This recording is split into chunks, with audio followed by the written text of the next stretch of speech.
Hi guys. मैं gold में trade करती हूँ ज़्यादातर फॉरेक्स ट्रेडिंग में।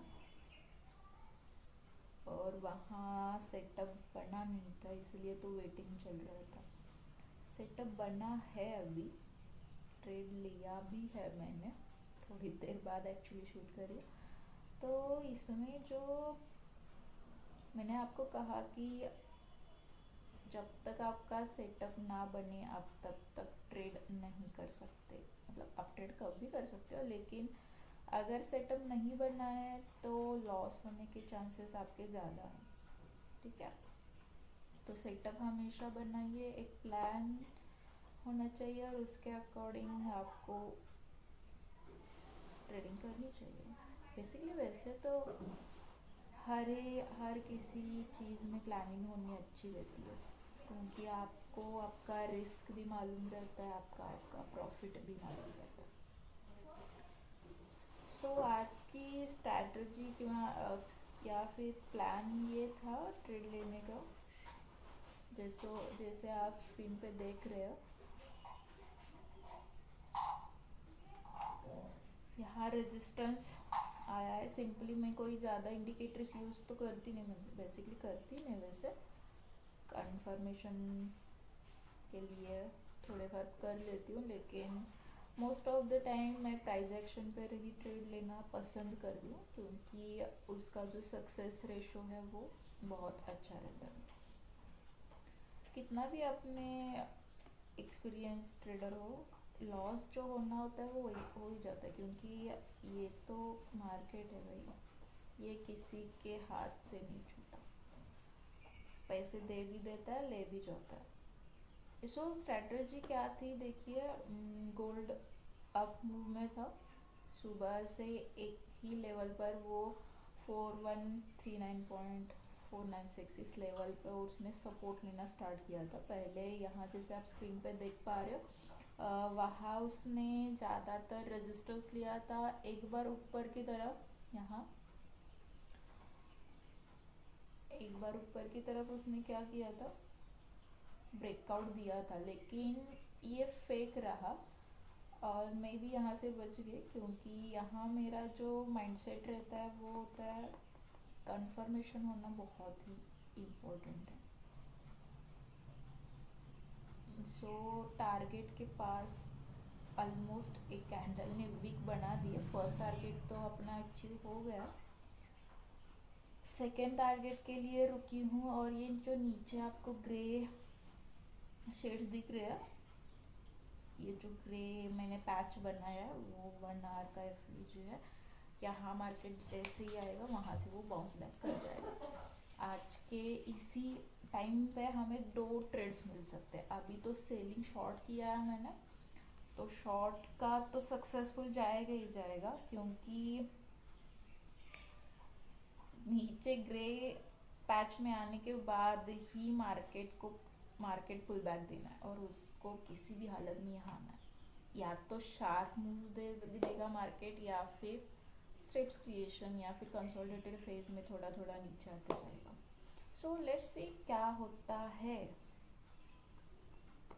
ओके, ट्रेड होल्ड करने का और एक भी रीज़न है, क्योंकि देखिए मैंने एंट्री करी है 41,355 को, ठीक है, इस प्राइस पे।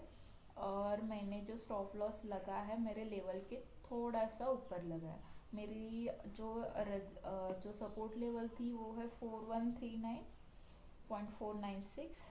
उसके ऊपर मैंने थोड़े से पॉइंट्स पे स्टॉप लॉस लगाए। अगर वीक आ भी जाती है तो स्टॉप लॉस हिट हो सकता है मेरा, लेकिन वो थोड़ी सी सेफ जगह रहती है। जब आपका एक फिक्स लेवल आपको मिलती है सपोर्ट की, तो वहाँ आप क्या कर सकते हो, शॉर्ट कर दे टाइम स्टॉप लॉस आपने थोड़ा सा ऊपर वहाँ रख सकते हो। अरे वाह, बहुत ही अच्छी मूव आ रही है मार्केट में। देखते हैं अगले 2-3 कैंडल्स में अपना सेकेंड टारगेट भी हिट हो जाएगा। मैंने यहाँ सेकेंड टारगेट एक्चुअली लिखा है नहीं, लेकिन आपको ग्रीन शेड दिख रहा होगा, उसमें सेकेंड टारगेट वही है फर्स्ट टारगेट ये रखने का रीज़न भी आप ढूंढ सकते हो, या फिर आप मुझे कमेंट करके बता देना कि ये फर्स्ट टारगेट मैंने यहाँ ही क्यों रखा और सेकंड इतना ही क्यों रखा है। तो चलिए मैं आपको बता देती हूँ कि ये ट्रेड होल्ड करने का रीज़न क्या है। वैसे तो मैं दो टाइप की ट्रेडर हूँ, स्कैल्प भी कर लेती हूँ, होल्ड भी कर लेती हूँ। जिस टाइम मुझे 100% श्योरिटी रहती है कि हाँ बाबा यहाँ से एक मूव या रैली आ सकती है, वहीं मैं क्या करती हूँ, थोड़ा सा लॉन्ग स्टे कर लेती हूँ, अदरवाइज थोड़ा सा स्कैल्प ट्रेड मार के निकल जाती हूँ, क्योंकि दिन का प्रॉफिट बनना चाहिए, बस यही बात है। देखते कैंडल क्या क्या रंग लाएगी। चलो हिट कर दो, हिट कर दो, हिट कर दो। Yes, second target hit. चलो अपना तो टारगेट हिट हो गया।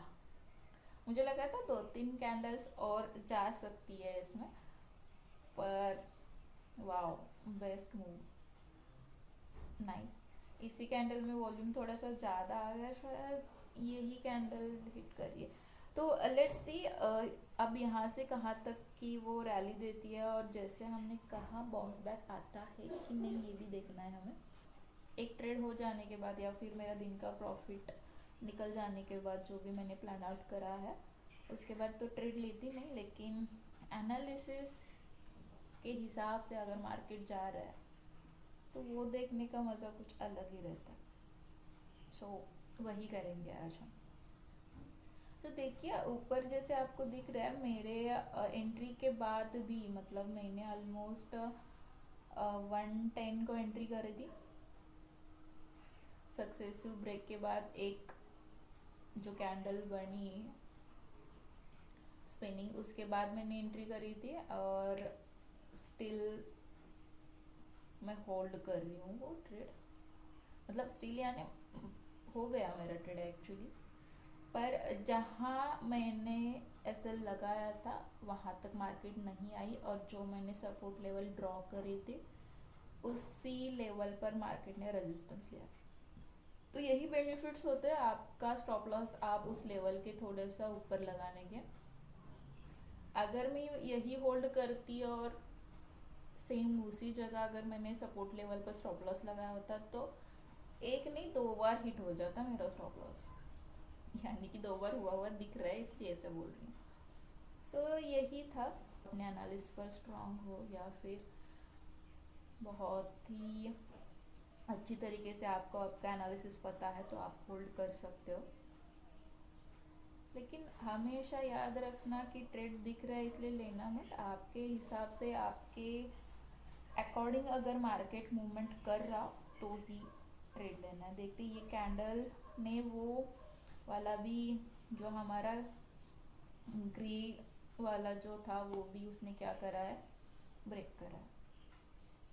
तो अपना तो टारगेट हो चुका है, अभी देखते ये और नीचे जाएगा ग्रे बॉक्स के अंदर, या फिर यहीं से वो ऊपर चला जाएगा, क्योंकि ये जो ग्रे लाइंस या फिर ग्रे रेक्टेंगल मैंने बनाया है, ये किस चीज़ का है, तो 1 आवर में जो एफ बना था, एफ का मतलब फेयर वैल्यू गैप, वहाँ बेसिकली होता क्या है, वहाँ से वो जो गैप क्रिएट होता है, वहाँ मार्केट की लिक्विडिटी पेंडिंग रहती है, वहाँ ऑर्डर्स बड़े जो प्लेयर्स रहते हैं, बिग प्लेयर्स जो बहुत ही बड़े बड़े लॉट्स में वर्कआउट करते हैं, उनके जो लॉट साइजेस होते हैं वो थोड़ी एक प्राइस पे एग्जीक्यूट नहीं होती, तो उनके जो ऑर्डर्स रहते हैं वो पेंडिंग रहते हैं, तो एक बार मार्केट वहाँ आके जाती ही है।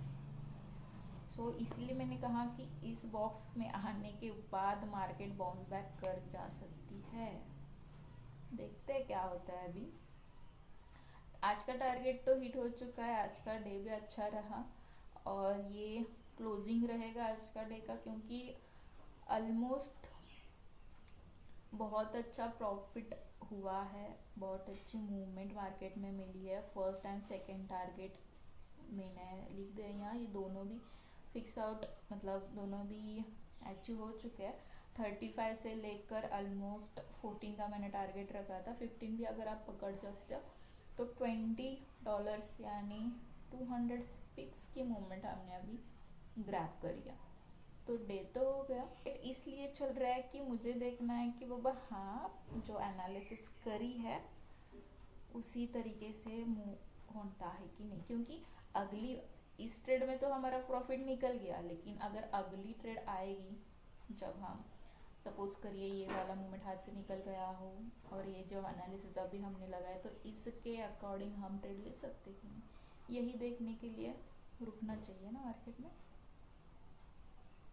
तो ट्रेडिंग के रूल्स बना लेना हमेशा, क्योंकि वही रूल्स आपको सक्सेस की तरफ ले जाएंगे। अपनी क्लासेस लगाए, आपने स्टडी कर लिया, नहीं होएगा ये, आपको उस पर एनालिसिस करना पड़ेगा, दिन ब दिन मार्केट को देखना पड़ेगा क्या होता है, क्या चलता है मार्केट में। तो ये जो रहता है इसमें आपको एनालिसिस ही मैटर करता है और आपकी साइकोलॉजी, बाकी मार्केट में कुछ नहीं, आपकी साइकोलॉजी ज़्यादा मैटर करती है।